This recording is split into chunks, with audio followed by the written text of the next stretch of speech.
साथ हम अंजुमन इस्लाहुल मुस्लिमीन के उन तमाम मेंबरान का शुक्रिया अदा करते हैं जिन्होंने अनथक कोशिशों से और रात दिन एक करके इस प्रोग्राम को सजाया और संवारा है। अल्लाह ताला इनकी मेहनतों को कबूल फरमाए और हम सब के लिए आखिरत में निजात का जरिया बनाए। और साथ ही साथ हम मेहमानान इकराम का दिल से खैर मकदम और इस्तकबाल करते हैं जिन्होंने रास्ते की थकावट को बर्दाश्त करके अपनी प्यारी नींद को कुर्बान करके हमारे इस प्रोग्राम को देखने और सुनने के लिए अपना कीमती वक्त फारिग किया और हमारे दरमियान तशरीफ लाए। अल्लाह ताला आपकी भी आमद को कबूल फरमाए।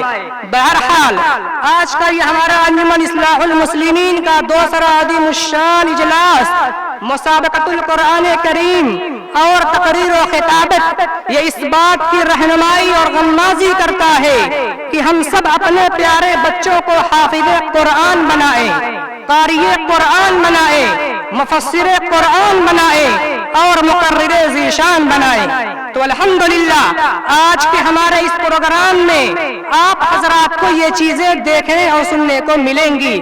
इसलिए मेरी उन तमाम हजरात से मुअद्दबाना गुजारिश ये है कि जो लोग इधर उधर टहल रहे हैं और जलसगाह में अभी तक तशरीफ नहीं ला सके या किसी काम में मशगूल है तो फौरन हमारे जलसगाह में तशरीफ लाएं और इन प्रोग्राम में शरीक होने वाले बच्चों की हौसला अफजाई फरमाए। मेरे भाइयों और बुजुर्गों, और ये बात मैं आपको बताता चलूं, आज का ये हमारा प्रोग्राम 2 नशिस्तों पर मुश्तमिल है। पहली नशिस्त जो अभी शुरू की जा रही है और दूसरी नशिस्त इंशाअल्लाह इशा की नमाज के बाद शुरू की जाएगी। मेरे भाइयों और बुजुर्गों, बहरहाल पहली नशिस्त में जो हमने प्रोग्राम रखा है, इस प्रोग्राम में शरीक होने वाले इसी पूर्व जवार और इलाके के वो छोटे छोटे मासूम बच्चे हैं जिन्होंने इसी अंजुमन इस्लाहुल मुस्लिमीन के ज़ेरे इंतजाम चलने वाली एक अजीम दरसगाह मस्जिद बिलाल रज़ियल्लाहु ताला अन्हु में मगरिब की नमाज के बाद अपने मुशफ़िक़ व मुरब्बी उस्ताद हाफिज़ व क़ारी जनाब अब्दुल्ला साहब भीरवी के यहाँ ज़ेरे तलम्मुज़ रहकर इन बच्चों ने कुरान मजीद को सही अंदाज में पढ़ने को सीखा है। ये बच्चे इंतहाई काबिल मुबारकबाद हैं और इनके असातिज़ा भी और इनके वालिदैन भी और खास तौर से अंजुमन के तमाम मेंबरान भी जिन्होंने अपने माली ताउन से इन बच्चों के पढ़ने का इंतजाम फरमाया। इन बच्चों ने आज कुरान मजीद को सही अंदाज में पढ़ने को सीख लिया है। कल को ये बच्चे हाफिज़े कुरान बनेंगे और अपने वालिदैन के सर का ताज बनेंगे। मेरे भाइयों और बुजुर्गों, अल्लाह के नबी अलैहिस्सलातु वस्सलाम ने हाफिज़े कुरान के मुताल्लिक ये इरशाद फरमाया है कि कल क़यामत के दिन जब हाफिज़े कुरान अपनी कब्र से निकलेगा तो कुरान उससे इस हालत में मिलेगा। मेरे भाइयों और बुजुर्गों, कुरान ये पूछेगा क्या तुम मुझे पहचानते हो? तो साहिबे कुरान ये कहेगा मैं नहीं पहचानता। कुरान दोबारा ये सवाल करेगा, फिर साहिबे कुरान ये कहेगा मैं नहीं पहचानता। तो कुरान कहेगा मैं तुम्हारा साथी कुरान हूँ जिसने सख्त गर्मी की दोपहर में तुम्हें भूखा रखा, रात को जगाया, यानी कुरान के हुक्म पर अमल की वजह से तुमने दिन में रोजा रखा, रात में कुरान मजीद की तिलावत की। हर ताजिर अपनी तिजारत से नफा उठाता है और आज तुम अपनी तिजारत से सबसे ज्यादा नफा उठाने वाले हो। उसके बाद एक हाफिज़े कुरान के दाहिने हाथ में बादशाहत दी जाएगी और बाएं हाथ में जन्नत में जाने का और हमेशा रहने का सर्टिफिकेट और परवाना दिया जाएगा और उसके सर पर वकार का ताज रखा जाएगा और उसके वालिदैन को ऐसे 2 जोड़े पहनाए जाएंगे जिसकी कीमत हम और आप दुनिया वाले नहीं लगा सकते।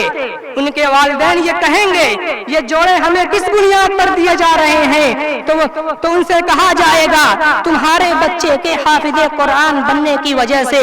चुनांचे हाफिज़े कुरान से ये कहा जाएगा कुरान पढ़ता जा और जन्नत के दर्जों पर चढ़ता जा।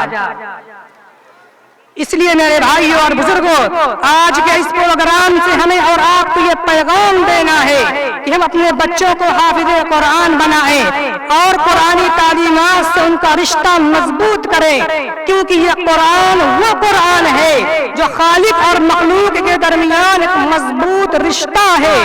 और ये कुरान जुल्म और जार से चूर हो चुकी इस इंसानियत के लिए अदल और इंसाफ का एक बेहतरीन पैगाम है। और ये कुरान तारीकियों से निकाल कर रोशनी की तरफ आने का एक बेखतर रास्ता है। अल्लाह रब्बुल इज्जत इरशाद फरमाते हैं, अलिफ लाम रा किताबुन अंज़लनाहु इलैक लितुखरिजन नास मिनज़्ज़ुलुमाति इलन-नूर। कि ऐ नबी जी, यह किताब जिसको हमने आपके ऊपर नाजिल फरमाया ताकि आप लोगों को कुफ्र और शिर्क के अंधेरों से निकाल कर रोशनी और ईमान की तरफ लाए।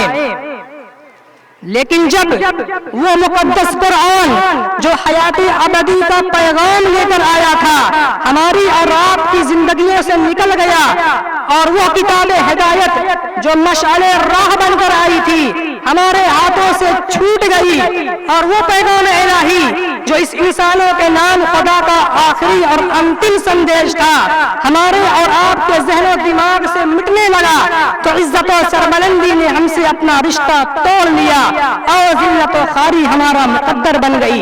मैं आपको ये बताता चलूं, क्या ये हकीकत नहीं है कि आज हमारी घर की जिंदगी हो या कारोबार का मसला हो, दोस्तों की महफिल हो या दुश्मनों का सामना हो, मस्जिद का गोशे आफियत हो या अदालतों का हंगामा हो, कहीं भी हमारी जिंदगियों में कुरान नजर नहीं आता। कुरानी अहकाम की अदना सी झलक भी दिखाई नहीं देती, बल्कि यूं कहिए कि हमारी और आपकी जिंदगी में हर मसले में यूरोप की अंधी तकलीद करना हमारा ईमान बन चुकी है, शैतान की पैरवी करना हमारा एक मिजाज बन गया है। बहरहाल मैं अपनी बात को खत्म करता हूँ और प्रोग्राम को आगे बढ़ाते हुए अपनी मजलिस का आगाज करने के लिए तिलावत कलामुल्लाह का सहारा लेता हूँ। तो आइए कुरान मजीद की तिलावत से मजलिस का आगाज करने के लिए मैं दावत सुखन दे रहा हूँ। इसी वलीदपुर से ताल्लुक रखने वाला एक नौनिहार बच्चा कारी अबुल फैज अंसारी मुतअल्लिम मदरसा जामिया नूरुल इस्लाम से इस शेर के साथ कि मुझको पढ़ ले मैं तेरी रूह में हूँ जान में हूँ, मुझको पढ़ ले मैं तेरी रूह में हूँ जान में हूँ, फायदा क्या है कि रखा हुआ जुज़दान में हूँ। अबुल फैज अंसारी।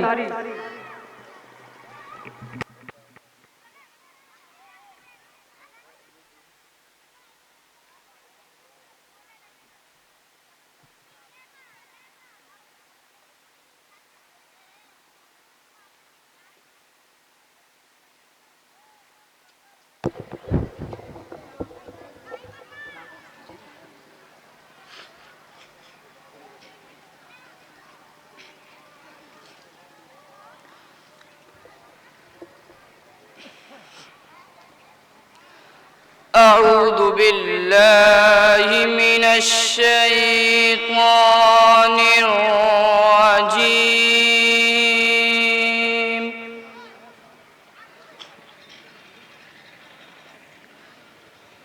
बिस्मिल्लाहिर रहमानिर रहीम।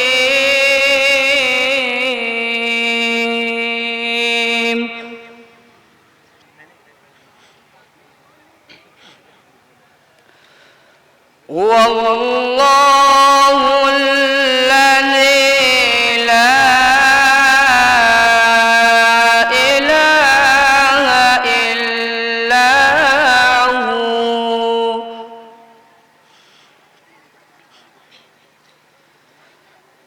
आलिमुल ग़ैबि वश्शहादति हुवर रहमानुर रहीम।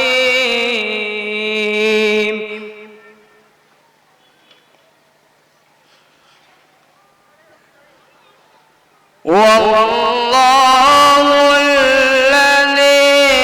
ला इलाहा इल्ला हु अल मलिक القدوس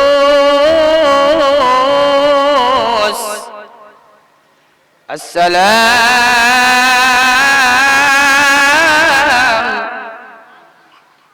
المؤمن المهيمن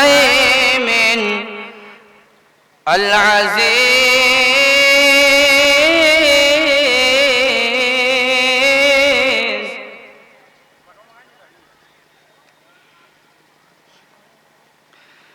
الملك القدوس السلام المؤمن المهيمن العزيز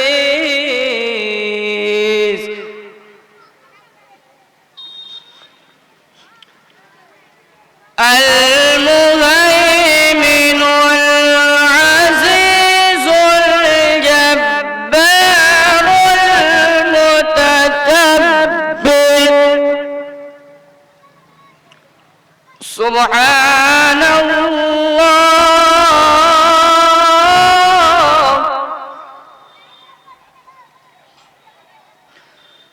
سبحان الله عما يشركون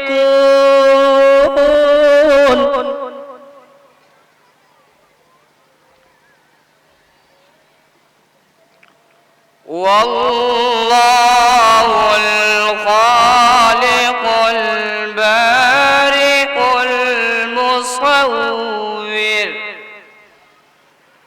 المصور له الأسماء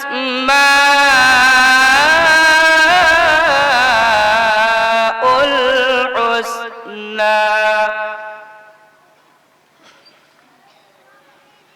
يسبح له ما في السماوات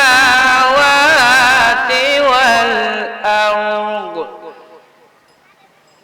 وهو العزيز الحكيم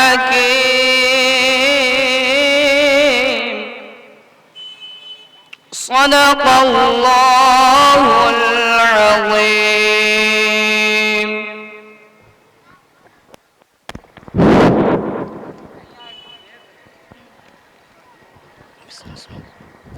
वक्त की किल्लत मजीद कुछ बात कहने से माने बन रही है, इसलिए मैं बगैर किसी तमहीद के उन बच्चों को सामने लाना चाहता हूँ जिन बच्चों को आप हजरात देखने और सुनने के लिए बहुत देर से मुंतज़िर हैं।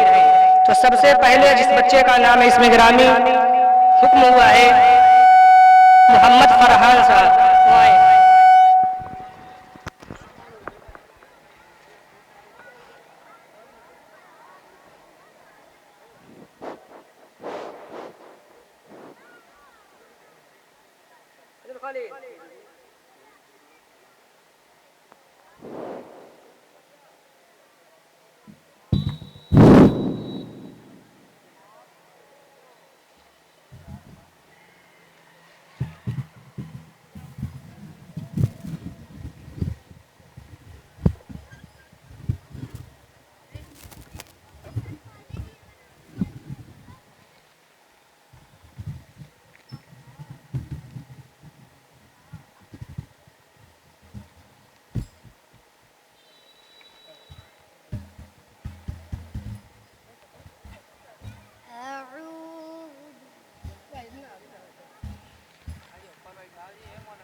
السلام عليكم ورحمة الله وبركاته. أعوذ بالله من الشيطان الرجيم. بسم الله الرحمن الرحيم. وتلك حجتنا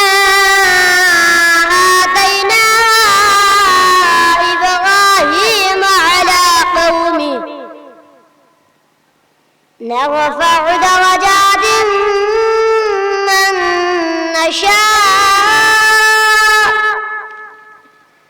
إن ربك حكيم عليم ووهبنا له إسحاق ويعقوب كلا هدينا ونوحا هدينا من قبل ومن ذريته داود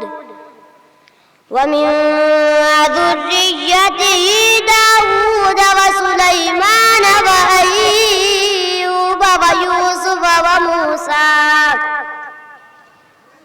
وأيوب ويوسف وموسى وهارون وكذلك نجزي المحسنين وزكريا ويحيى وعيسى وإلياس كل من الصالحين وإسماعيل واليسع ويونس ولوطا وكلا فضلنا على العالمين ومن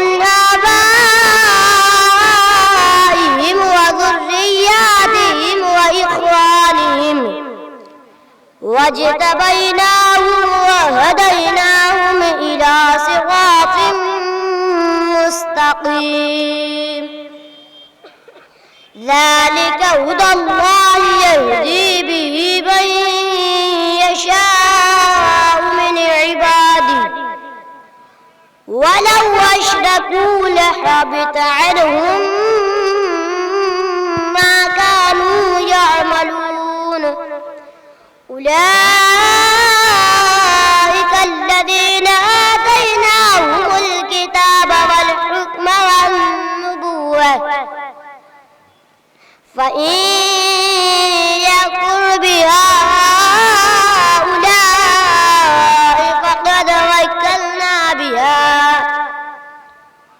فقد وكلنا بها قوما ليسوا بها بكافرين أولئك الذين هدى الله فبهداه مقتده قل لا أسألكم عليه أجرا إن هو إلا ذكرى للعالمين صدق الله العظيم. الو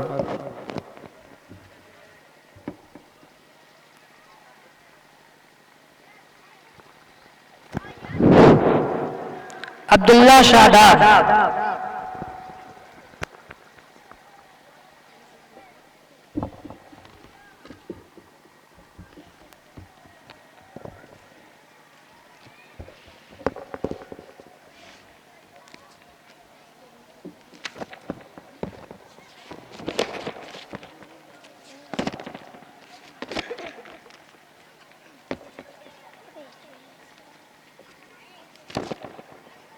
أعوذ بالله من الشيطان الرجيم بسم الله الرحمن الرحيم مثل الذين ينفقون أموالهم في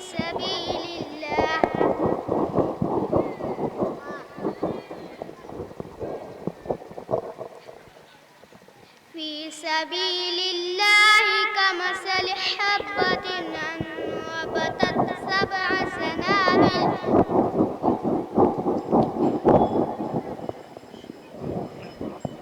سبع سنابل في كل سنبلة 100 حبة والله يضاعف لمن يشاء والله واسع عليم. الذين ينفقون أموالهم في سبيل الله ثم لا يتبعون ما أنفقوا منا ولا أذى لهم أجرهم عند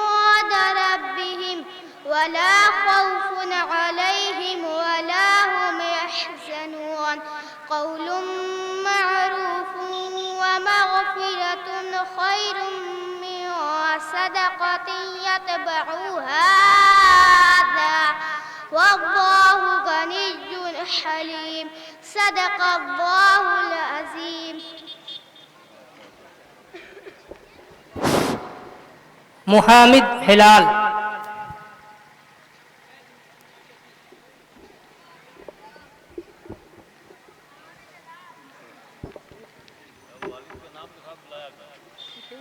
أعوذ بالله من الشيطان الرجيم. بسم الله الرحمن الرحيم. يا أيها الذين آمنوا قاتلوا الذين يلونكم من الكفار وليجدوا فيكم غلظة واعلموا أن الله مع المتقين. وإذا ما أنزلت سورة فمنهم من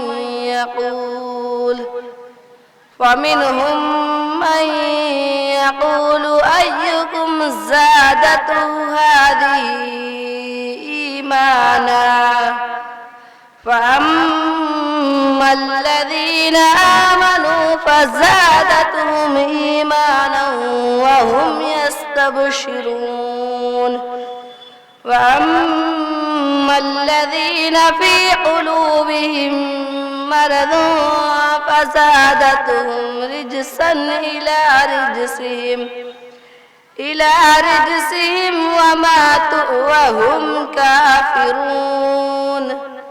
أولا يرون أنهم يفتنون في كل عام مرة أو مرتين ثم لا يتوبون ولا هم يذكرون. وإذا ما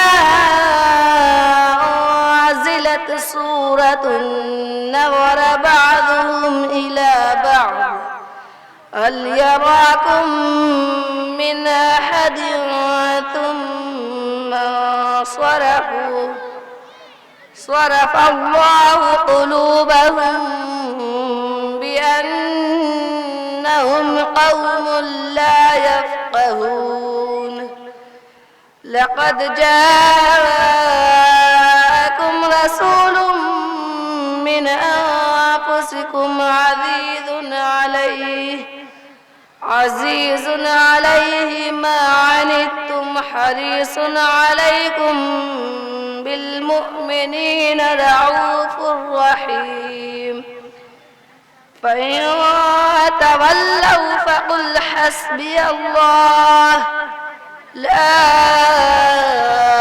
إله إلا هو عليه توكلت وهو رب العرش العظيم. صدق الله العظيم. मोहम्मद आकिब इब्न मोहम्मद मुर्तज़ा।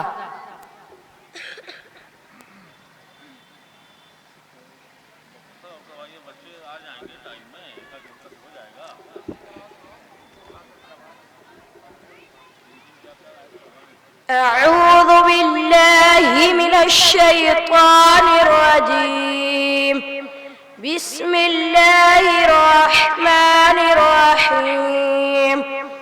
وإذ غدوت من أهلك تبوع المؤمنين مقاعد للقتال والله سميع عليم.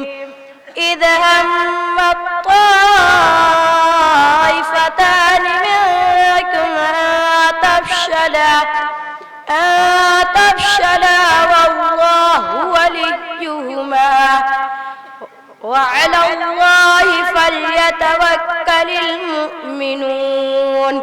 ولقد نصركم الله ببدر وأنتم أذلة فاتقوا الله لعلكم تشكرون. إذ تقول للمؤمنين ألن يكفيكم أن يمدكم ربكم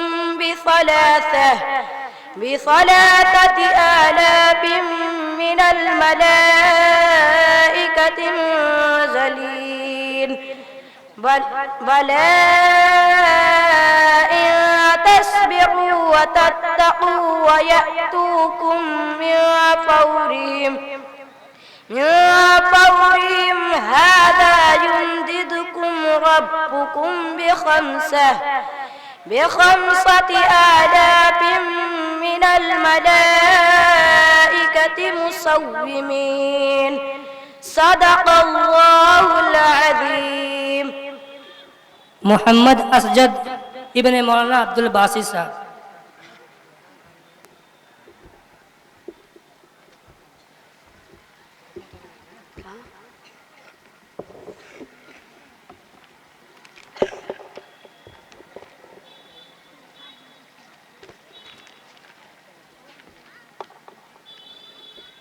अस्सलामु अलैकुम वरहमतुल्लाहि वबरकातुह। أعوذ بالله من الشيطان الرجيم.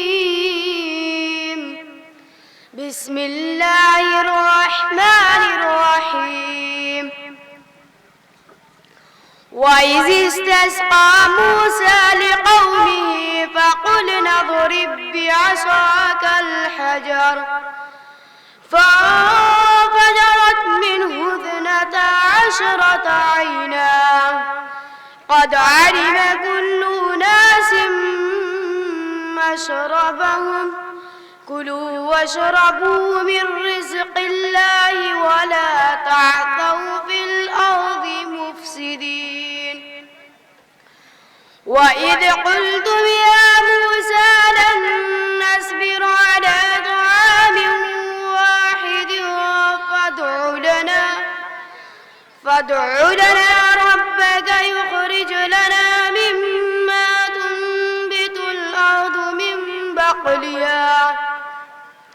من بقلها وقثائها وفومها وعدسها وبصلها قال أتستبدلون الذي هو أدنى بالذي هو خير اهبطوا مصرا فإن لكم ما سألتم وضربت عليهم الذلة والمسكنة وباءوا بغضب من الله ذلك بأنهم كانوا يكفرون بآيات الله ويقتلون النبيين بغير الحق ذلك بما عصوا وكانوا يعتدون. صدق الله العظيم. अबू उसामा इब्ने इरशाद अहमद।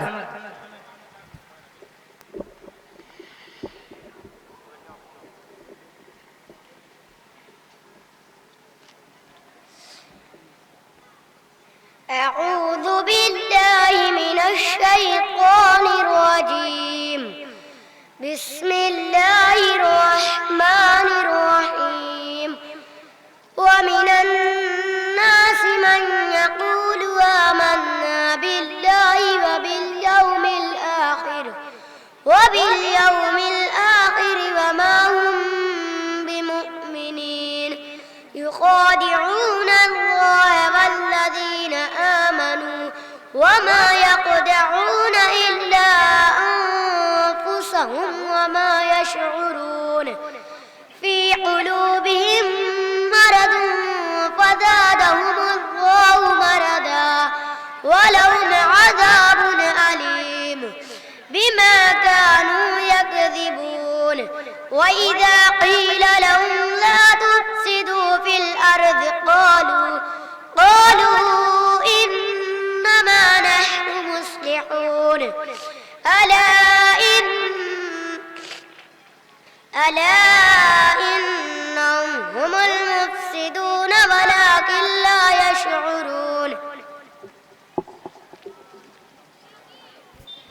صدق الله العظيم. अबू मुआविया इब्ने कलीमुद्दीन।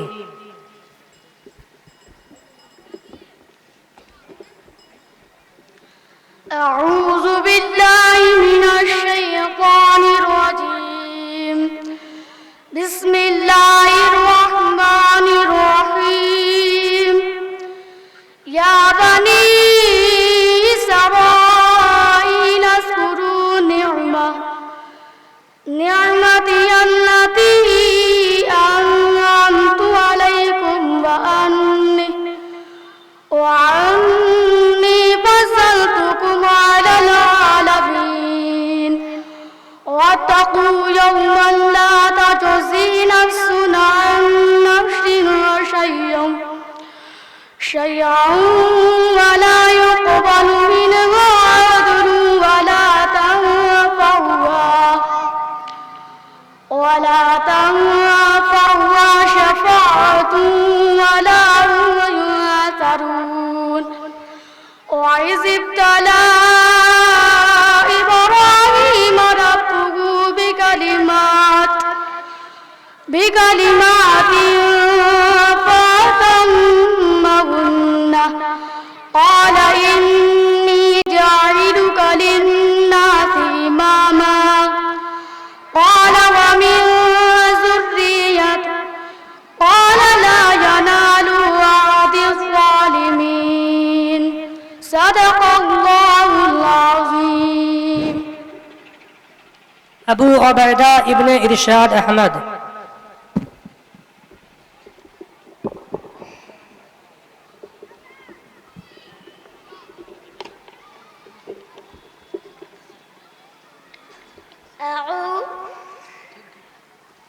أعوذ بالله من الشيطان الرجيم. بسم الله الرحمن الرحيم. ومن الناس من يقول آمنا بالله وباليوم الآخر وما هم بمؤمنين. يخادعون الله والذين آمنوا وما يخدعون إلا أنفسهم وما يشعرون. في قلوبهم مرض فزادهم الله مرضا ولهم عذاب أليم بما كانوا يكذبون. وإذا قيل لهم لا تفسدوا في الأرض قالوا إنما نحن مصلحون. ألا إنهم هم المفسدون ولكن لا يشعرون. صدق الله العظيم. मिसबाहुल हक इब्न रियाज अहमद।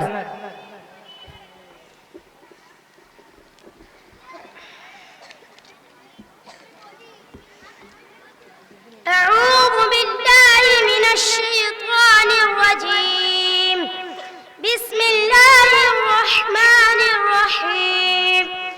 إن الذين توفاهم الملائكة ظالمي أنفسهم قالوا فيم كنتم قالوا كنا مستضعفين في الأرض قالوا ألم تكن أرض الله واسعة فتهاجروا فيها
मोहम्मद आमिर इब्न इमरान अहमद।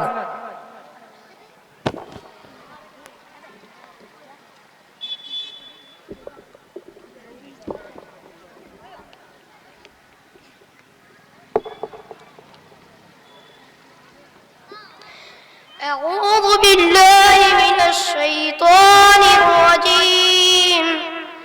بسم الله الرحمن الرحيم.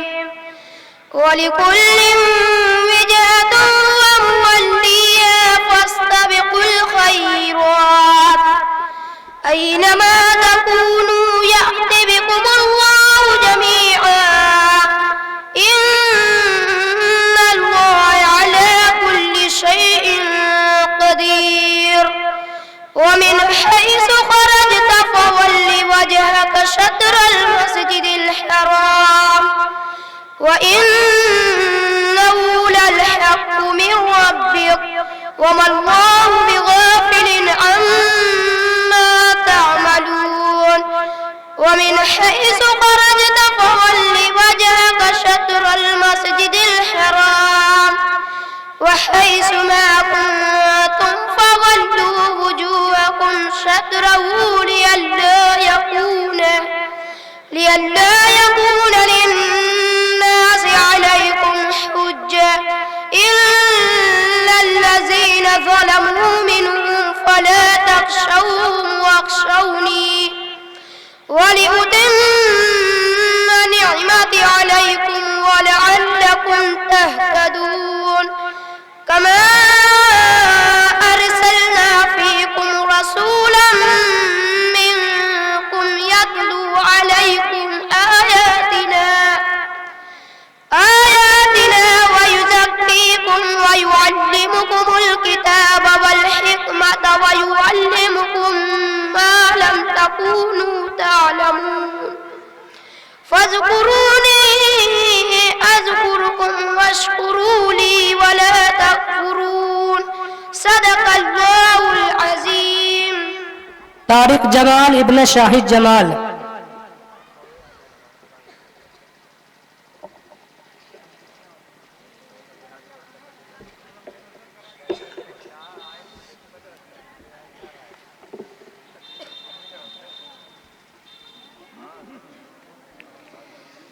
أعوذ بالله من الشيطان الرجيم. بسم الله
हुज़ैफ़ा इब्न मोहम्मद मुस्तकीम।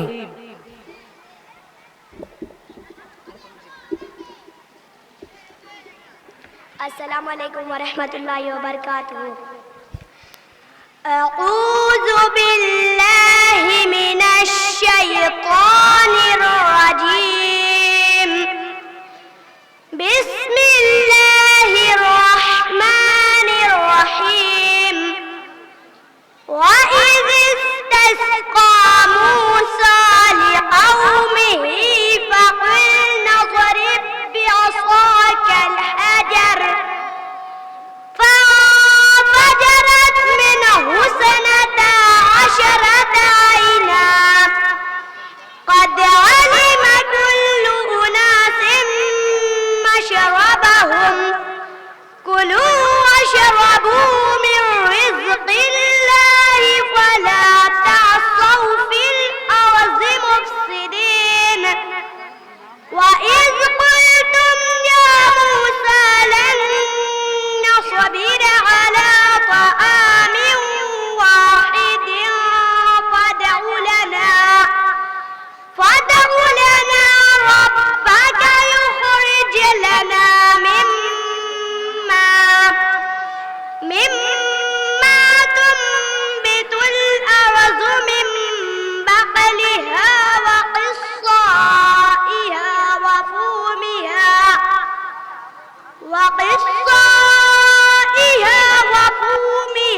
وعدسها وبصلها قال أتستبدلون الذي هو أدنى بالذي هو خير اهبطوا مصرا فإن لكم ما سألتم وضربت عليهم الذلة والمسكنة وباءوا بغضب من الله ذلك بأنهم كانوا يكفرون بآيات الله ويقتلون النبيين بغير الحق ذلك بما عصوا وكانوا يعتدون صدق الله العظيم। मुतीउर रहमान इब्न अब्दुल जलील।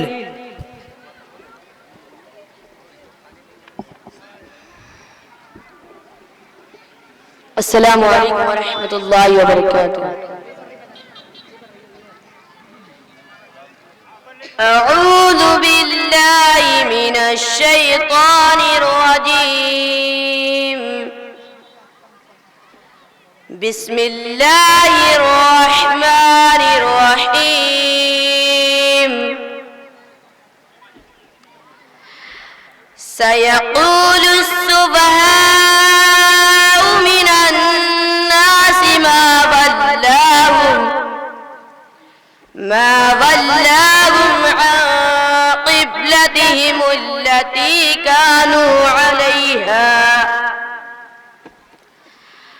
قل لله المشرق والمغرب يهدي من يشاء إلى صراط مستقيم.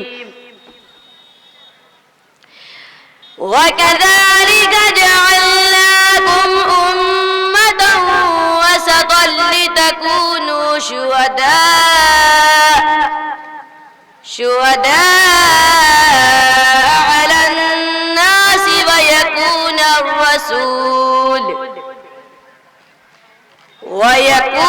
الرسول عليكم شهيدا. وما جعلنا القبلة التي كنت عليها إلا لنعلم من يتبع الرسول ممن ينقلب على عقبيه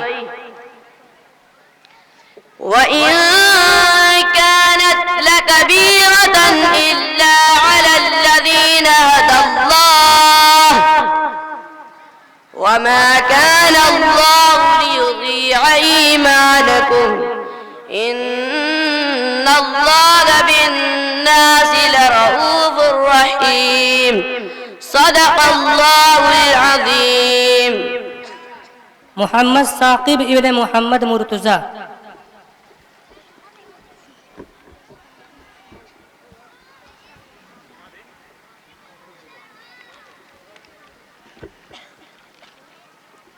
السلام عليكم ورحمة الله وبركاته. أعوذ بالله من الشيطان الرجيم. بسم الله الرحمن الرحيم. يا أيها الذين آمنوا استعينوا بالصبر والصلاة إن الله مع الصابرين. ولا تقولوا لمن يقتل في سبيل الله أموات بل أحياء ولكن لا تشعرون. ولنبلونكم بشيء من الخوف والجوع ونقص من الأموال والأنفس والثمرات وبشر الصابرين. صدق الله العظيم.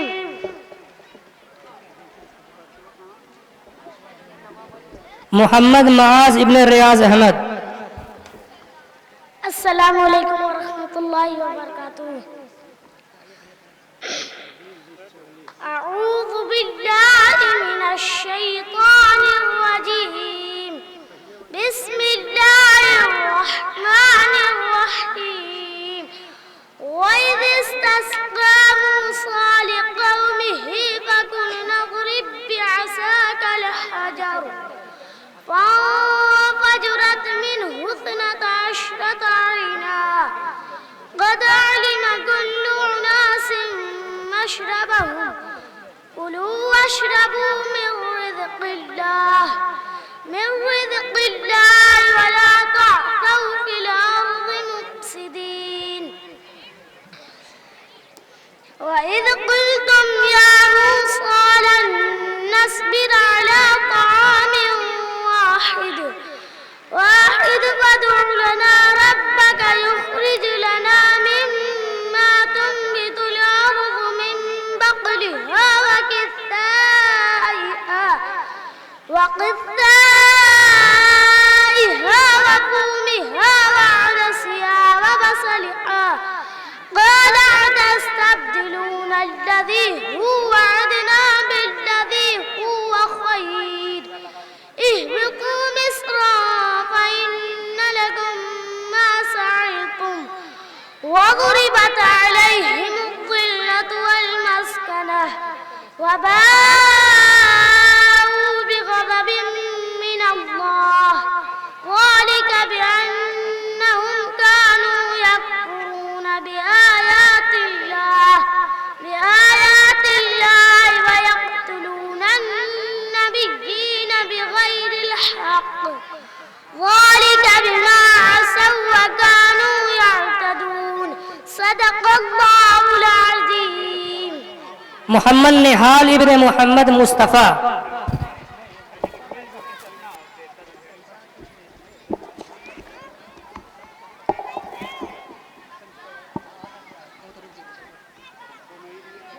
السلام عليكم ورحمة الله وبركاته. أعوذ بالله من الشيطان الرجيم. بسم الله الرحمن الرحيم. وإذا أخذنا ميثاق بني إسرائيل لا تعبدون إلا الله وبالوالدين إحسانا وذي القربى واليتامى والمساكين وقولوا للناس حسنا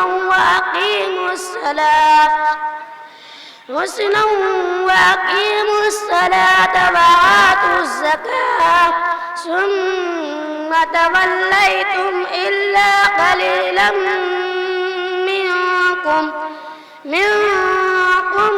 وأنتم معرضون صدق الله العظيم.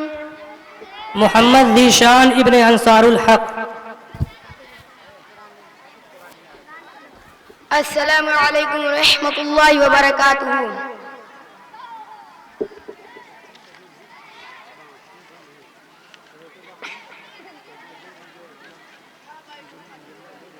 أعوذ بالله من الشيطان الرجيم. بسم الله الرحمن الرحيم.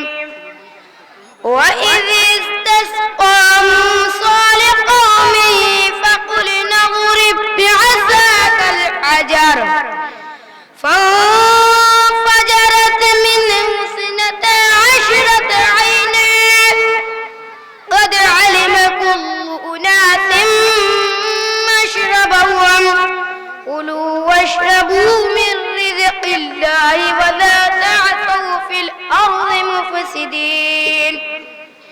وإذ قلتم يا موسى لن نصبر على طعام واحد فادع لنا ربك يخرج لنا مما تنبت الأرض من بقلها وكثائها وفومها وعدسها وبصلها قال أتستبدلون الذي هو أدنى بالذي هو خير اهبطوا مصرا فإن لكم ما سألتم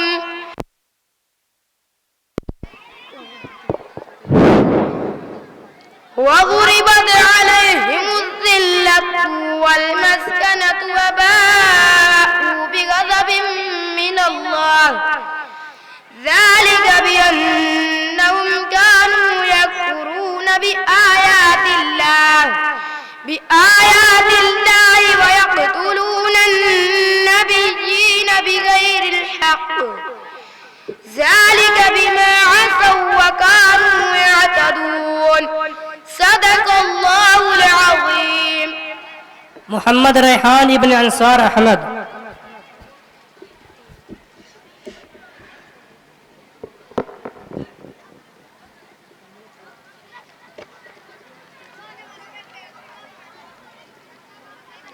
أعوذ بالله من الشيطان الرجيم.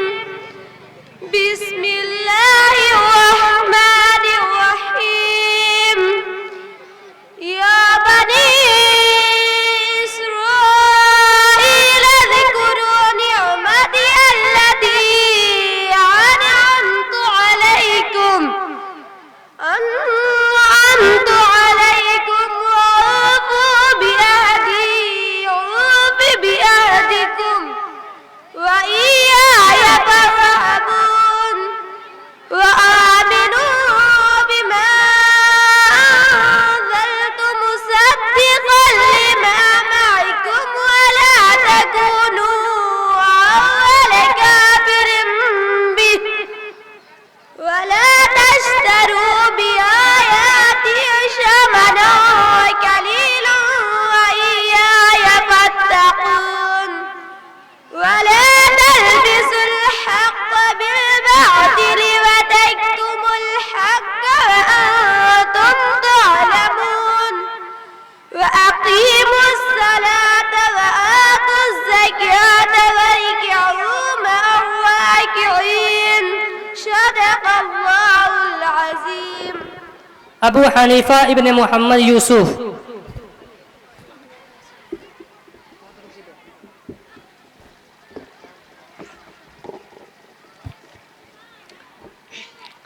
अस्सलामु अलैकुम वरहमतुल्लाहि वबरकातुह। أعوذ بالله من الشيطان الرجيم. بسم الله الرحمن الرحيم. ومن الناس من يقول آمنا بالله وباليوم الآخر وما هم بمؤمنين يخادعون الله والذين آمنوا وما يخدعون إلا أنفسهم وما يشعرون في قلوبهم مرض فزادهم الله مرضا ولهم عذاب عليم صدق الله العظيم मोहम्मद सालिम इब्न मोहम्मद फैजान।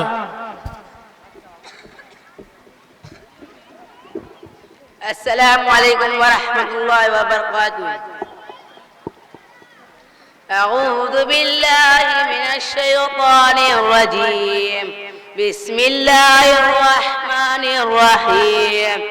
وإذ قال ربك للملائكة إني جاعل في الأرض خليفة قالوا أتجعل فيها من يفسد فيها ويسفك الدماء ونحن نسبح بحمدك ونقدس لك قال إني أعلم ما لا تعلمون وعلم آدم الأسماء كلها ثم عرضهم على الملائكة فقال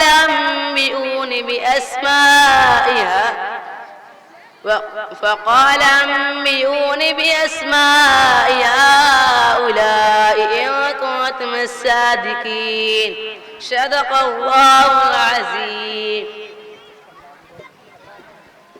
माशाअल्लाह, बच्चों ने बहुत ही अच्छे अंदाज में हम सब के सामने कुरान मजीद की तिलावत फरमाई। अल्लाह ताला इन बच्चों को सलामत रखे। सारे हजरात तशरीफ़ रखें, इनामात तकसीम के बाद ही जाएंगे।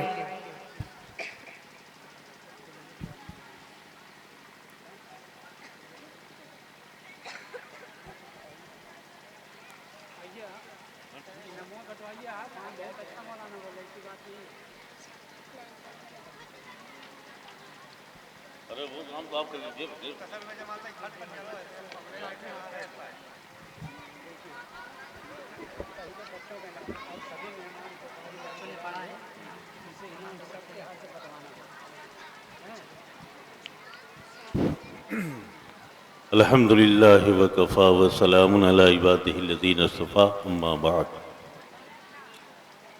औज़ु बिल्लाहि मिनश शैतानिर रजीम बिस्मिल्लाहिर रहमानिर रहीम। खैरुकुम मन तअल्लमल कुरान व अल्लम। सदक़ल्लाहु। हज़रत, दिल की बड़ी सच्ची तड़प और गहराई के साथ सबसे पहले तो मैं उन तमाम नौनिहालों को, बच्चों को, जिनके चेहरों में नूर चमक रहा है, जिनकी वज़ह क़तअ और जिनका कुरान करीम पढ़ने का अंदाज वाकई काबिल रश्क है और काबिल मुबारकबाद है। सबसे पहले तो मैं इन बच्चों को मुबारकबाद देता हूँ और इनके असातिज़ा किराम को, और फिर इनके वालिदैन को। बड़े खुशनसीब हैं कि आपका ये छोटा सा नाबालिग बच्चा कुरान मुक़द्दस को उस अंदाज से पढ़ रहा है जिसका शरीयत ने हुक्म दिया है। सही तरीके से कुरान पढ़ने का, नमाज सही होने की शर्त है कि कुरान को सही पढ़ा जाए। और हम वाकई जो बड़ी उम्र के लोग हैं इस सिलसिले में बड़े कम नसीब हैं कि हमने कभी कुरान मुक़द्दस के तस्हीह की कोशिश नहीं की। ये बड़ा फजल है अल्लाह का। बहरहाल वक्त चूंकि है नहीं, इसलिए बहुत सारी बातें न करके बराह रास्त मैं उस मकसद की तरफ आ रहा हूँ। इन बच्चों को, इन नौनिहालों को, इन गोशे जिगर को जिन्होंने कुरान मुक़द्दस की तिलावत की है, बड़े मसरत व शादमानी और फराखदिली के साथ अंजुमन इस्लाहुल मुस्लिमीन के मुखय्यर मेंबरान, जिम्मेदारान और मुआमिनीन किराम ने जो नज़्म किया है, काबिल मुबारकबाद है। मैं उन्हें भी मुबारकबाद पेश करता हूँ। और बच्चों को जो लिस्ट मुझे दी गई है उस एतबार से मैं बुला रहा हूँ, उनको इनाम व इकराम से नवाजा जाए। और हमारे स्टेज पे जो मेहमान एज़ाम मोहल्ले के जिम्मेदारान, अंजुमन इस्लाहुल मुस्लिमीन के सरपरस्तान हैं, उन तमाम हजरात के दस्तहाय मुक़द्दस से इस इनाम को दिया जाना चाहिए। तो क्या तरतीब है इसकी? मोहतरमुल मकाम हाजी हबीबुर रहमान साहब से मेरी गुजारिश है कि आप यहाँ करीब में आ जाएं। आपके हाथों बच्चों को इनाम दिया जाएगा इंशाअल्लाह। हाजी मोहम्मद सुल्तान साहब हैं, शबीर अहमद साहब हैं, जमशेद अहमद साहब हैं, अबुल वफा हैं, अबुल खैर हैं, और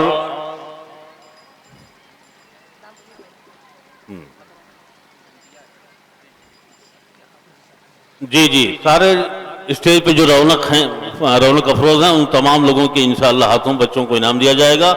ये जनाब मोहम्मद फरहान हैं भाई, मोहम्मद फरहान माशाअल्लाह, आ जा बेटा, वाह, शुक्रिया अदा करो। हाँ, और अब्दुल्ला शादाब आ जाएं, माशाअल्लाह माशाअल्लाह। हाजी सुल्तान साहब भी तशरीफ लाएं, शबीर अहमद साहब आ जाएं, और मुहामिद हिलाल कहाँ है भाई? माशाअल्लाह बच्चे। मोहम्मद आकिब हैं जो मोहम्मद मुर्तजा साहब के साहबजादे हैं, मोहम्मद आकिब आ जाएं। मोहम्मद असजद हजरत मौलाना अब्दुल बासित साहब के साहबजादे, माशाअल्लाह भाई। आप हज़रत अबुल वफा जमशेद आइए भाई, आप हज़रत आइए, ये बड़ी सआदत की बात है।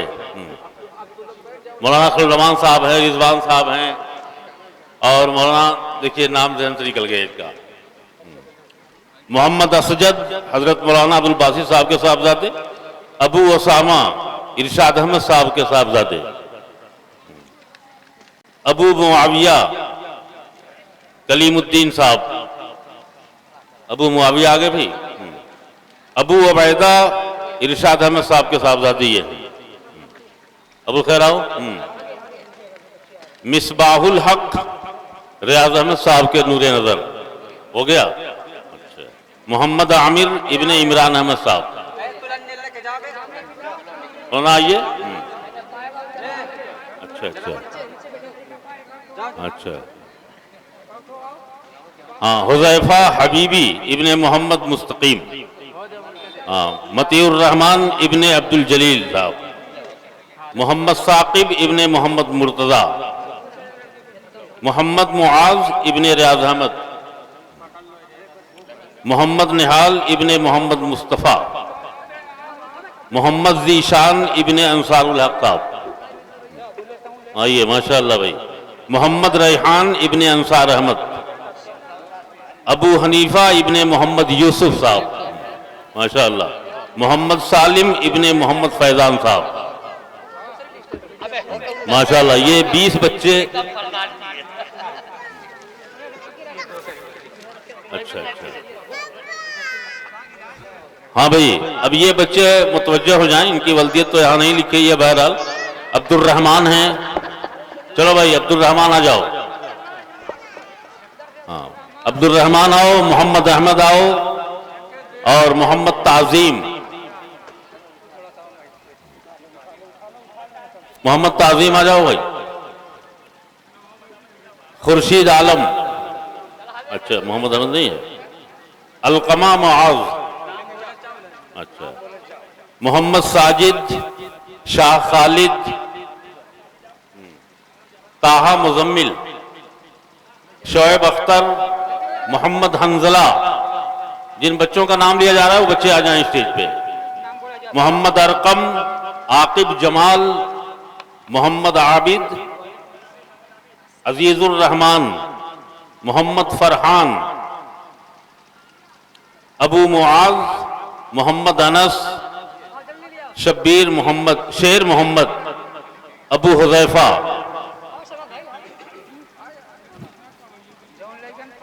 तीसरे दर्जे के जो बच्चे हैं उनका अब नाम लिया जा रहा है। दूसरे को बाकी है भी, चलो भाई माशाअल्लाह, हाँ हाँ,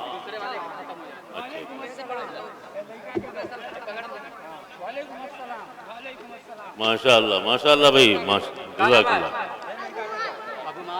अबू मुआज, हाँ जी। मोहम्मद अनस कौन है अबे? अनस कौन है का नाम है? ताहा मुजम्मिल है।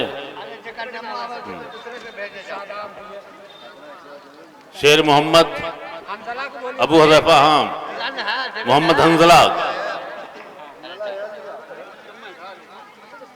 ये 2 नंबर वाले खत्म हुए। एक लड़का कौन है? हाँ ये मोहम्मद अहमद, उसका आया नहीं हो। अच्छा उसका निकाल कर रख दीजिए। हाँ भाई ये अब तीसरे नंबर के जो बच्चे हैं, मोहम्मद आबिद, आ जाओ भाई। मोहम्मद आबिद कौन है?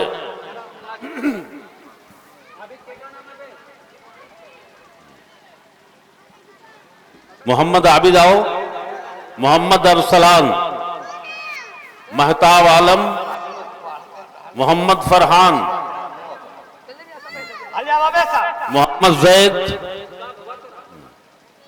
अबू मुआज, आकिब जमाल, अबू जैद, मोहम्मद मुदस्सिर, मोहम्मद साजिद, जमाल अशरफ, मोहम्मद उमैर, मोहम्मद जुबैर, अबू हुज़ैफा, मोहम्मद समीर, आसिफ जमाल, मोहम्मद अरशद जमाल, मुक़द्दस रज़ा, मोहम्मद उक़बा, अल्तमश रज़ा, मोहम्मद रज़ा, अबू ज़ैद खान, मोहम्मद कामरान, नेमतुल्लाह, मोहम्मद अरमान, मोहम्मद अरसलान, वासिद, मोहम्मद जुबैर, अबू हुरैरा, मोहम्मद शमशाद, अबू सयाम, मोहम्मद अयान, अक़दस रज़ा, मोहम्मद अदनान, शाहिद रज़ा, मोहम्मद अहमद और मोहम्मद अरकम, मोहम्मद सरफराज। अच्छा नहीं आओ। मोहम्मद सरफराज कौन है भाई? आ जाओ बच्चों जल्दी आ जाओ। माशाअल्लाह।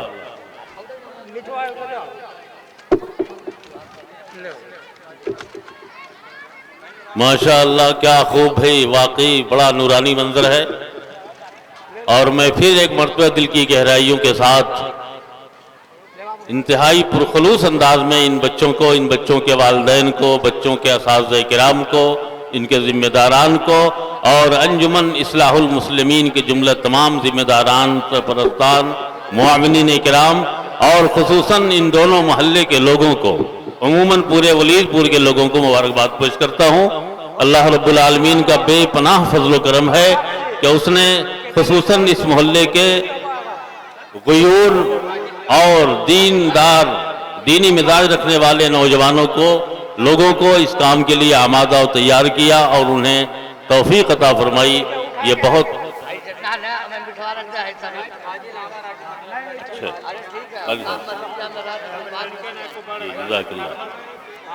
माशाअल्लाह भाई, जज़ाकल्लाह। देखिए हमारे इन तमाम बच्चों के जो उस्ताज़े मोहतरम हैं, मोहतरमुल मकाम हज़रत हाफिज़ व क़ारी जनाब अब्दुल्लाह साहब, उनकी खिदमत में मोहम्मद फैज़ान की तरफ से बड़े अदब व एहतराम के साथ ये पुरखलूस हदिया पेश किया जा रहा है।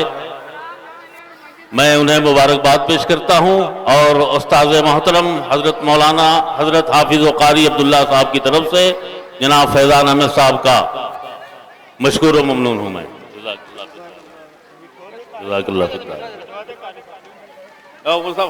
रख लीजिए।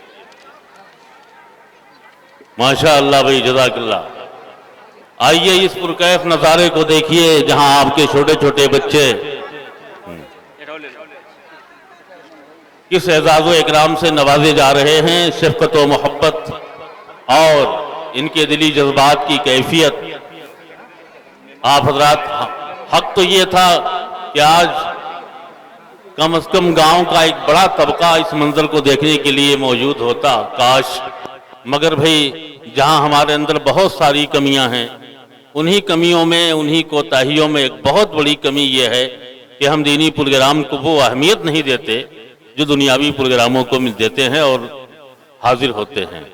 बहरहाल अल्लाह रब्बुल आलमीन ने जिन हजरात को कबूल फरमाया, दामे दिरमे सुखने कदमे, उन्हें इस नूरानी बाबरकत प्रोग्राम में शिरकत की तौफीक अता फरमाई।